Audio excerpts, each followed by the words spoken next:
తెలంగాణ ప్రభుత్వం ప్రతిష్టాత్మకంగా నిర్వహించ తలపెట్టిన సమగ్ర కుటుంబ సర్వే 2014కు విస్తృతంగా ఏర్పాట్లు చేస్తోంది.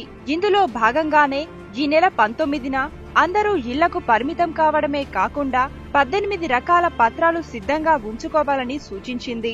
18 ధృవపత్రాలు ఏంటంటే తాగునీటి కనెక్షన్ బిల్లు కాపీ, ఇంటి ఆస్తి పన్ను రసీదు, ఎల్పీజీ కనెక్షన్ రసీదు, విద్యుత్ బిల్లు, పోస్టాఫీస్ సేవింగ్స్ ఖాతా లేదా బ్యాంక్ పాస్బుక్, ఆధార్ కార్డ్, కుల ధృవీకరణ పత్రం కాపీ, జనన ధృవీకరణ పత్రం కాపీ, వైకల్య సర్టిఫికేట్, వాహనాల ఆర్సీ కాపీలు, పట్టాదారు పాసు పుస్తకం, టైటిల్ డీడ్ కాపీలు, రేషన్ కార్డు, ఓటర్ గుర్తింపు card, mobile phone bill, pan card, బలహీన వర్గాల గృహ సర్టిఫికేట్ లేదా కేటాయింపు ఆర్డర్, ఇంటి పత్రాల కాపీలు, ఉద్యోగులు, వృద్ధులు, వితంతువులు, వికలాంగులు, స్వాతంత్ర సమరయోధులు తదితరులు పింఛన్ పాస్బుక్ కాపీ చూపించాలి.